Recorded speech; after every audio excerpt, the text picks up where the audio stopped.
Alhamdulillahirabbil alamin. Salatu wassalamu ala Rasulillah wa ala alihi wa ashabihi wa man tabi'ahum bi ihsan ila yaumiddin, amma ba'd. Baik, alhamdulillah kita lanjutkan lagi kajian kitab Lumatul I'tiqad Al-Hadi ila Sabilir Rasyad karya Al-Imam Muwaffaquddin Ibnu Qudamah Al-Maqdisi Al-Hambali rahimahullahu taala. Di hari ini setelah selesai dari pembahasan terakhir pertemuan sebelumnya tentang iman. Iman adalah qaul wa amal. Beliau bawakan fasal baru, yaitu termasuk dari perkara yang harus diimani, yaitu apa yang dikabarkan oleh Nabi SAW berupa tanda-tanda hari kiamat dan apa yang datang sebelum kematian. Qala al-mu'allif rahimahullahu ta'ala faslun al-imanu bi kulli ma akhbara bihi ar-rasul. Fasl, beriman terhadap seluruh apa yang akhbara bihi rasul. Rasul kabarkan tentangnya. Ini termasuk pokok keimanan, bahwa kita beriman terhadap seluruh yang dikabarkan oleh Rasul yang sahih dari beliau. Karena Nabi SAW tidak berucap dengan hawa nafsu, ya kan? Allah Subhanahu wa taala berfirman, "Wa ma yantiqu 'anil hawa in huwa illa wahyu yuha." Dia, Nabi Muhammad, tidak berucap dengan hawa nafsunya. Tiada lain yang beliau ucapkan adalah wahyu yang diwahyukan. Memang mengharuskan kita mempercayai apa yang beliau sampaikan. Dan juga kita sebagai umat Islam kan wajib mengikuti beliau pada seluruh apa yang beliau bawa. Kata Allah Subhanahu wa taala yang disebutkan oleh para ulama, ini adalah ayatul imtihan, ayat ujian bagi setiap yang mengaku mengikuti Muhammad sallallahu alaihi wasallam. Qul in kuntum tuhibbunallaha fattabi'uni. Allah katakan kepada nabinya, kalau kalian mencintai Allah, ikuti saya. Dan tidak mungkin secara lazim, secara keharusan, tidak mungkin kita mengikuti Nabi kecuali kita mempercayai seluruh apa yang beliau kabarkan. Juga Allah Subhanahu wa taala berfirman, "Wa ma atakumur rasulu fakhuduh wa ma nahakum anhu fantahu." Apa yang dibawa oleh Rasul maka ambillah. Dan apa yang dilarang oleh Rasul maka tinggalkanlah. Dan Allah ancam orang yang durhaka kepada Rasul di ayat yang lain. Wa may yushakkikir rasula min ba'di ma tabayyana lahul huda wa yattabi' ghayra sabilil mu'minin nuwallihi ma tawalla wa nuslihi jahannam wa sa'at masira. Siapa yang durhaka kepada Rasul setelah jelas kepadanya petunjuk dan dia mengikuti selain jalannya orang-orang yang beriman, maksudnya di sini adalah jalannya para sahabat yang beriman saat turunnya wahyu. Nuwallihi ma tawalla, kami akan arahkan dia di mana dia berkeinginan, berkehendak. Dan wa nuslihi jahannam, kami akan memasukkan dia ke dalam neraka jahannam. Ini semua menunjukkan bahwa wajib bagi kita beriman terhadap seluruh apa yang dikabarkan oleh Ar-Rasul sallallahu alaihi wa ala alihi wasallam. Kata penulis rahimahullahu taala di poin ke-55,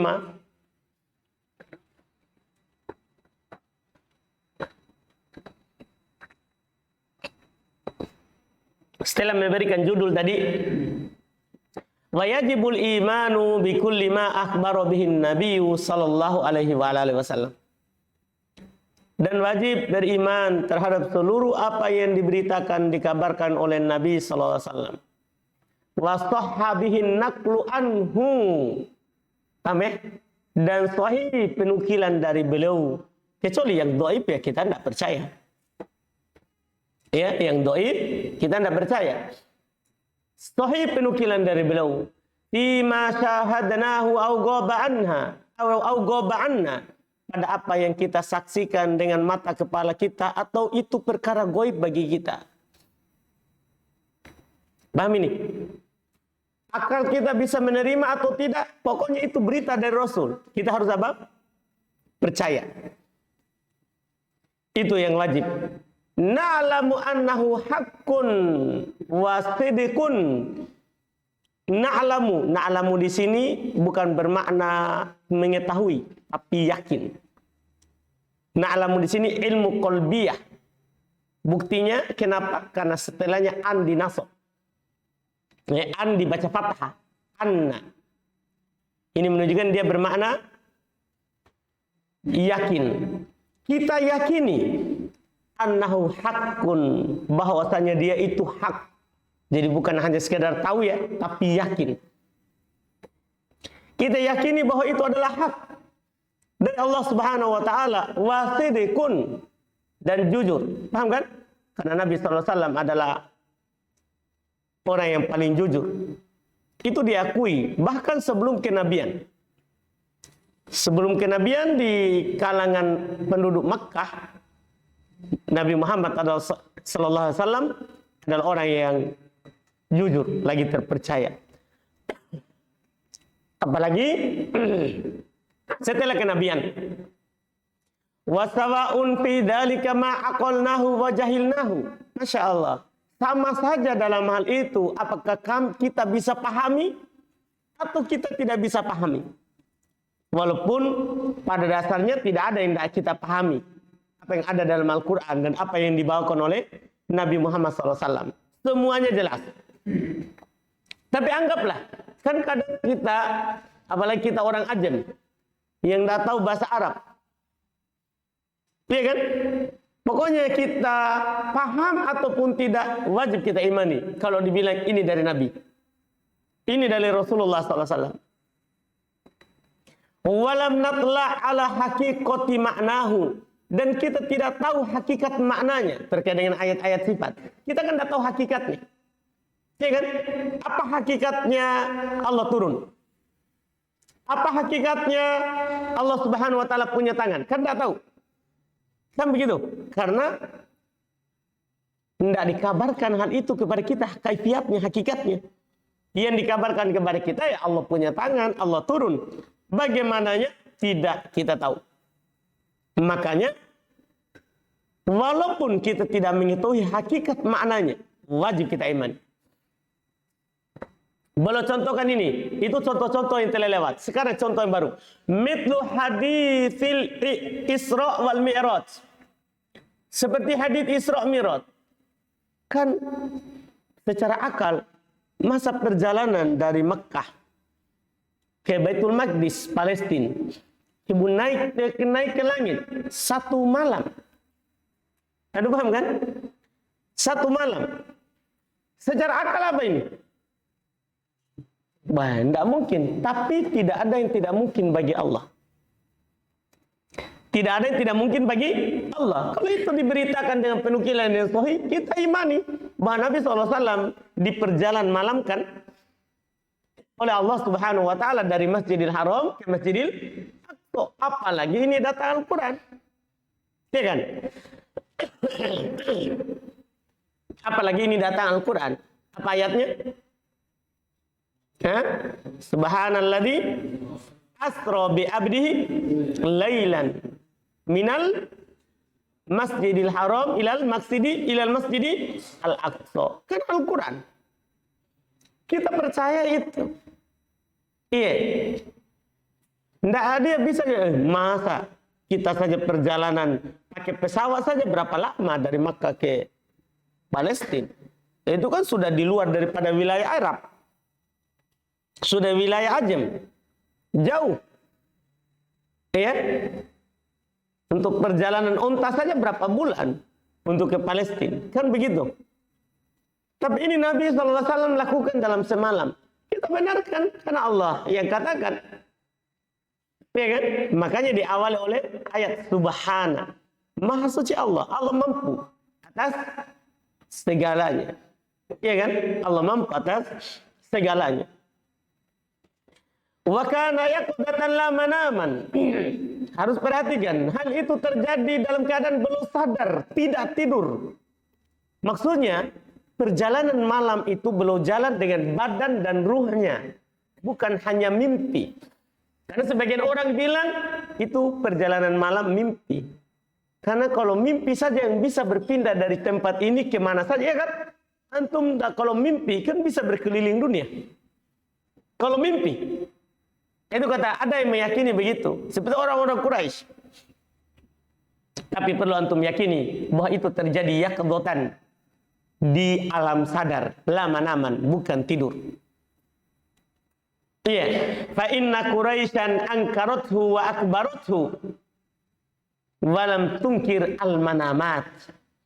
Orang-orang Quraisy mengingkarinya, menganggap hal itu tidak mungkin, besar.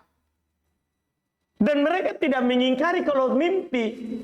Makanya belum tegaskan. Ini perjalanan malam dengan badan dan ruhnya. Sadar. Bukan mimpi. Karena Quraisy tidak mengingkari apa? Mimpi. Yang mereka ingkari adalah berjalan di perjalanan malam kan sadar. Dan jasad dan ruhnya. Jelas ini? Ini kita harus yakini ini. Ini apa yang dikabarkan oleh Nabi SAW.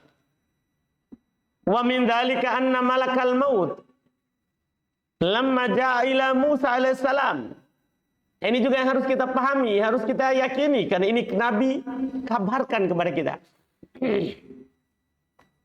Wa min dzalika di antara hal itu anna malakal maut, bahasanya malaikat maut lamma jaa ila Musa, tatkala dia datang kepada Nabi Musa alaihissalatu wassalam, liqbidha ruhah, untuk mencabut ruhnya,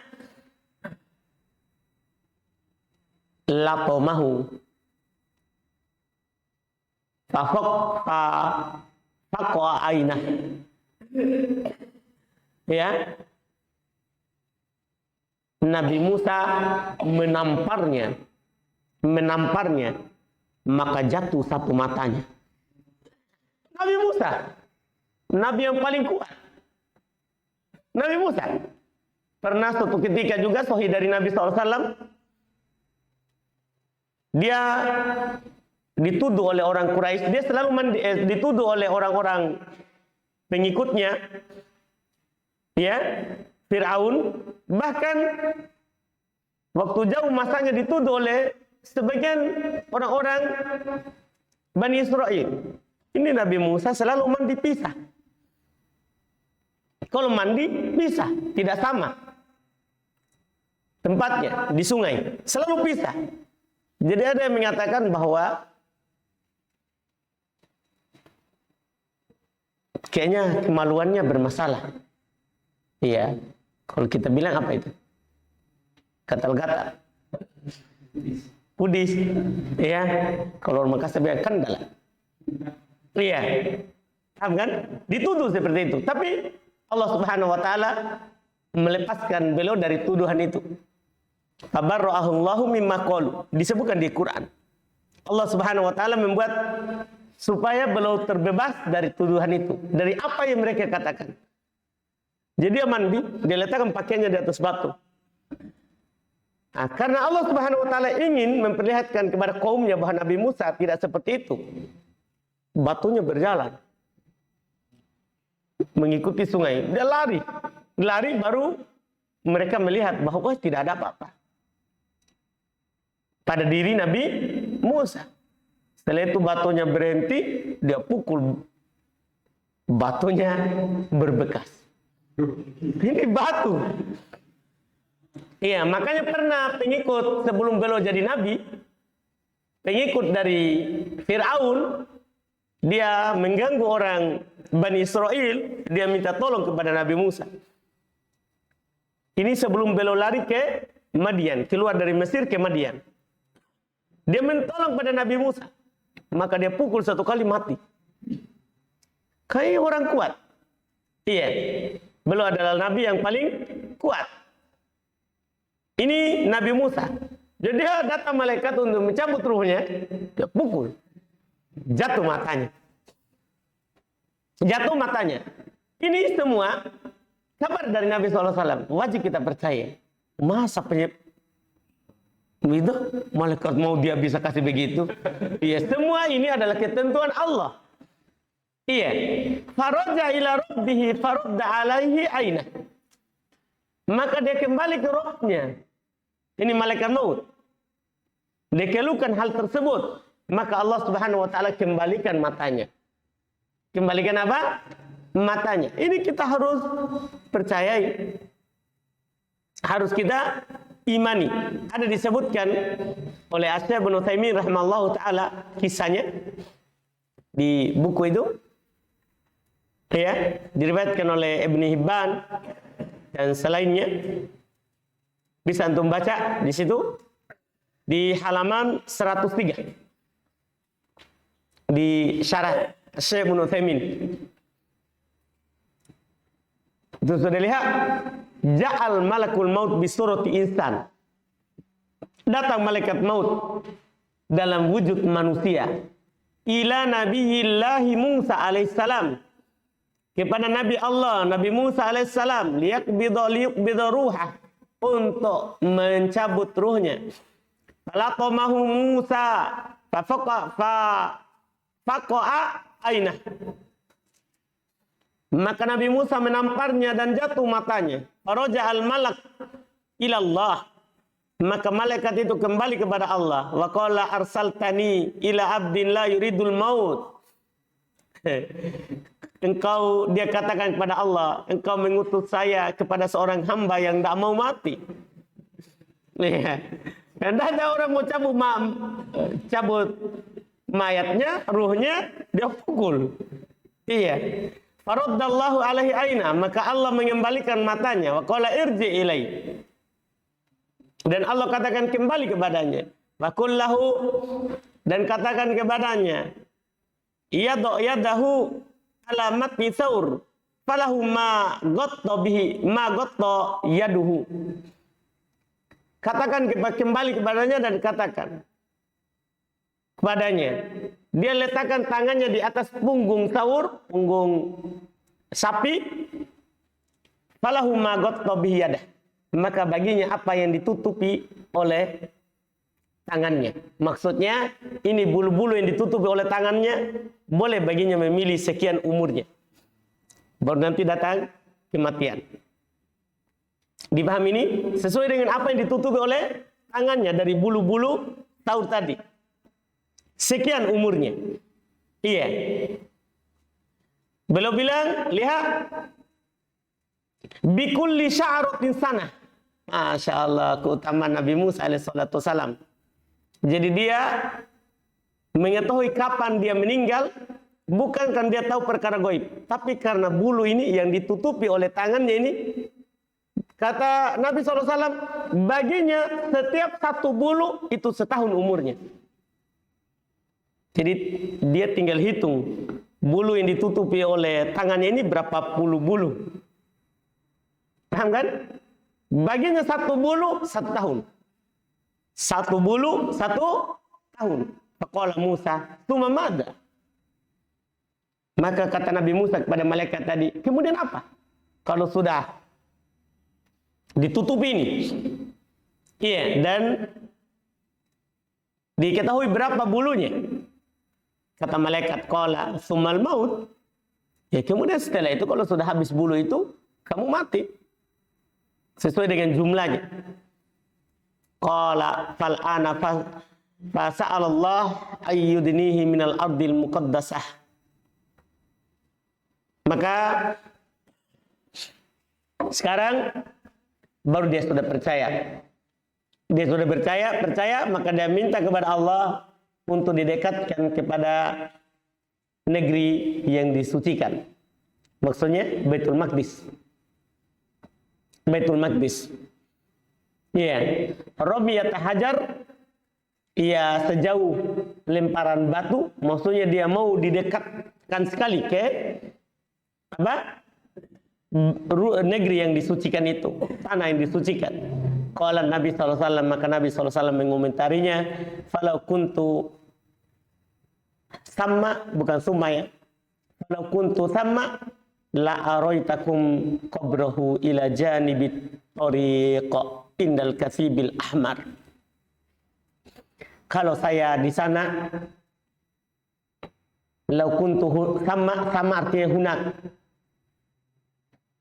Kalau tuma kemudian, kalau sama di sana, maknanya sama.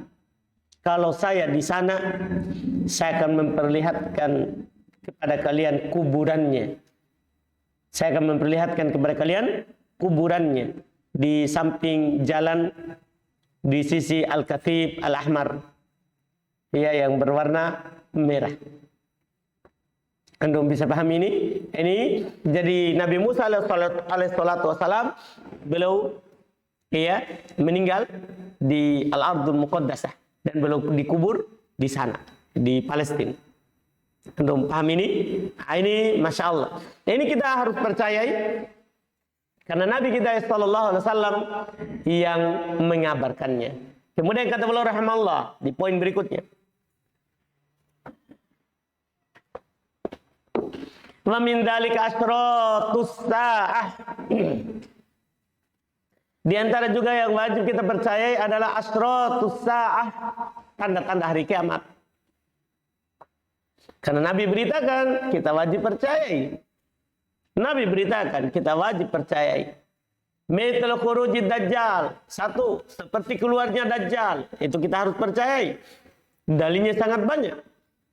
Dalilnya sangat banyak. Di antara dalilnya adalah bacaan kita di tasyahud akhir. Kan kita selalu berlindung dari 4 perkara. Di antaranya dari apa? Al-Masih Dajjal. Tidak mungkin kita disyariatkan untuk meminta perlindungan darinya kalau sesuatu yang tidak keluar. Ini harus kita imani. Dan dia akan keluar nanti sebagai tanda hari kiamat. Wa nuzuli Isa ibn Maryam alaihissalatu wassalam fayaqtulah. Dan kita harus percayai turunnya Nabi Isa alaihissalatu wassalam dan membunuh Dajjal. Karena Dajjal ini tidak ada yang bisa membunuhnya kecuali Nabi Isa alaihissalatu wassalam, tentunya atas ketentuan Allah subhanahu wa ta'ala. Anda paham ini kan? Iya. Wa khuruji Ya'juj Ma'juj, ini semua ada dalilnya. Alhamdulillah, Syekh Ibnu Utsaimin rahimahullahu taala beliau sebutkan semuanya tentang turunnya Isa. Ada dalilnya dari Al-Qur'an dan Sunnah, dan sepakat kaum muslimin, sepakat Ahlus Sunnah akan hal tersebut. Ya. Di antara firman Allah yang disebut oleh Syekh Ibnu Utsaimin, wa im min ahlil kitabi illa la yu'minanna bihi qabla mauti. Sungguh ada di antara ahli kitab akan beriman kepadanya sebelum dia meninggal. Sebelum dia meninggal di sini kapan? Nanti ketika turun. Kan Nabi Isa tidak meninggal. Nabi Isa diangkat oleh Allah. Bal rafa'ahullah. Bahkan Allah angkat dia ke langit. Tidak meninggal. Tidak meninggal. Dan dia akan kembali ke bumi nanti. Saat yang ditentukan oleh Allah Subhanahu wa taala ketika turunnya keluarnya Dajjal. Ya, sebelum keluar Dajjal ya keluar Imam Mahdi. Ya kan? Keluar Imam Mahdi yang memimpin kaum muslimin. Nah, ini keluarnya Dajjal. Dan turun Nabi Isa untuk membunuhnya. Wa khuruj Ya'juj dan Ma'juj, dan keluarnya Ya'juj dan Ma'juj. Ini tentunya juga ditetapkan oleh kitab dan sunnah dan sepakat kaum muslimin. Kisahnya ada dalam Al-Quran. Tentang kisah Dzulqarnain, antum sering baca di surah Al-Kahfi. Ya kan? Sering baca di surah Al-Kahfi. Hatta idza balagha baina saddaini wajada min dunihima qauman la yakaduna yafqahuna qawla. Ya, ini awal mereka ditemboki, dihalangi dari yang lain. Iya, tempatnya kita tidak tahu. Sebagian orang dan cocologi katanya itu temboknya yang dibangun adalah tembok Cina. Dari mana lu tahu? Iya, masalahnya ini temboknya ini tembok Cina dari apa dibuat? Kan begitu. Sementara sini dari timah yang dilelehkan. Nah, itu omong kosong semuanya. Rojmanil goib, mengaku tahu perkara goib. Ini. Jadi dulu ada raja bernama Dzulqarnain. Sampai dia mencapai di Saddain, 2 gunung besar yang mengapit. Jadi ada 2 gunung besar. Ya. Kemudian wajada min dunihima qauman. Belum dapatkan setelah 2 gunung ini sekelompok orang. La yakaduna yafqahuna qawla, hampir tidak paham ucapan. Hampir tidak paham ucapan. Qalu, mereka bilang, ya Dzulqarnain, inna Ya'juj wa Ma'juj mufsiduna fil ard. Sungguh Ya'juj dan Ma'juj mereka adalah orang yang selalu melampaui batas di atas muka bumi. Fahal naj'ala laka kharajan? Apakah boleh kami jadikan untuk kamu gaji, upah, ala anta ja'ala bainana wa bainahum sadda, untuk menjadikan antara kami dan antara mereka dinding. Antara kami dan antara mereka dinding, ya kan? Tapi kan waktu itu Dzulqarnain tidak ingin. Mereka beliau cuma minta, ya a'inuni bikuwah, bantu saya saja dengan kekuatan. Bantu saya saja dengan kekuatan. Paham kan? Bisa dibaca. Sampai nanti akan dibuka, disebutkan di ayat yang lain terkait dengan keluarnya. Di surah Al-Anbiya, Syekh Utsaimin sebutkan, hatta idza futihat Ya'juj wa Ma'juj wa hum min kulli hadabin yansilun wa qatarabal wa'dul haqqu. Dari sini sampai kalau sudah dibuka Ya'juj dan Ma'juj, itu temboknya tadi, ya, maka mereka keluar, di setiap penjuru mereka turun, ya, maka itulah telah dekat wa'dul haq, janji yang benar, yaitu hari kiamat. Dan mereka ini dibunuh oleh keserakahan mereka sendiri.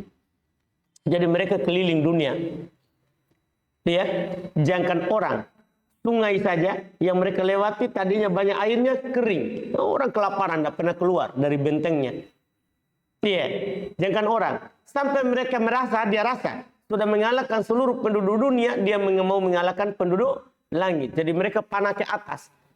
Mereka panah, ya, turunlah darah ulat yang memakan mereka dari atas sampai habis. Seperti ulat yang memakan daun-daun. Itu yang membunuh mereka. Jadi bukan orang, tapi Allah Subhanahu wa taala yang menurunkan penyakit kepada mereka. Dia panah ke atas dan keluar darah. Mereka bilang, wah, kita menang. Terbunuh juga penduduk atas. Dengan turunnya darah, ternyata itu adalah penyakit untuk mereka. Sampai banyak mayat dari mereka. Dan diturun hujan membersihkan, ya, dan datang burung juga mengangkat mayat dan bangkai-bangkai mereka. Ini harus kita percaya, diberitakan dalam Al-Quran. Ini dalil Al-Quran dan Sunnah. Wadda wa khurujud dabbah. Juga diantara hal yang harus kita percaya adalah keluarnya dabbah. Dabbah ini adalah hewan yang keluar. Allah Subhanahu wa taala mengeluarkannya di dekat hari kiamat. Dan keluarnya dabbah ini juga tetap dalam Al-Quran. Juga sunnah Nabi SAW. Wajib kita percaya, wajib kita imani. Ya, Allah Subhanahu wa taala katakan dalam Al-Qur'an, wa idza waqa'al qawlu 'alaihim akhrajna lahum dabbatan minal ardi tukallimuhum annan nasa kanu biayatina la yuqinun. Apabila telah terjadi ucapan itu, maksudnya ucapan tentang hari kiamat, ya, atas mereka kami keluarkan kepada mereka dabbah, hewan dari bumi, tukallimuhum, yang akan berbicara kepada mereka. Jadi cirinya hewan ini bisa berbicara, bukan kakatua, ya, bukan. Jangan sampai nanti antum pulang kampung ke Maluku, sudah bisa bicara. Iya, bukan. Ini dabbah. Dabbah itu setiap yang melata di bumi, bukan yang terbang. Iya, dabbah artinya dia adalah kullu ma dabba 'alal ard, yang melata di atas muka bumi. Walaupun penggunaan secara uruf sekarang di Arab adalah yang berkaki 4. secara urufnya. Kami di Arab yang berkaki 4 mereka namakan apa? Dabah. Tapi setiap yang melata di bumi namanya dabah. Hewan ini yang bisa bicara tanpa dilatih. Kalau kakatua kan dilatih, iya kan? Dilatih. Iya. Ini ada. Tapi annan nasa kanu bi ayatina ya la yuqinun. Cuma kebanyakan manusia terhadap ayat-ayat kami mereka tidak yakin. Demikian pula yang Nabi SAW katakan, inna halan takum sa'ahat tataru qablaha asyar ayat. Sungguh hari kiamat tidak akan tegak sampai kalian melihat 10 tanda. Di antara yang disebut oleh beliau adalah adab. Keluarnya adab. Ini hadis riwayat Imam Muslim. Ini harus kita yakini. Kemudian berikutnya kata beliau rahimahullah, wa tulu'u syamsi min maghribiha. Tentunya ini alamat bisa dikatakan terakhir terbitnya terbitnya matahari dari tempat terbenamnya. Terbitnya matahari dari tempat terbenamnya. Ini juga harus kita yakini karena dalilnya sangat banyak dalam Al-Quran dan dalam sunnah Nabi Sallallahu Alaihi Wasallam. Terkait dengan hal tersebut. Wa asbahu dzalika mimma sahha bihin naql, dan yang semisal dengan itu yang sahih darinya penukilan. Wah, yang penting sahih dari Nabi SAW, apalagi ada dalam Al-Quran, wajib kita imani. Wajib kita imani. Ini termasuk pokok keimanan. Termasuk pokok keimanan kepada apa yang dikabarkan oleh Nabi kita Muhammad Sallallahu Alaihi Wasallam. Kita cukupkan dulu. Kemudian setelahnya beliau akan menyebutkan termasuk yang perlu diimani adalah adabul qabr wa na'imuhu. Nanti kita lanjutkan lagi di pembahasan di pertemuan besok.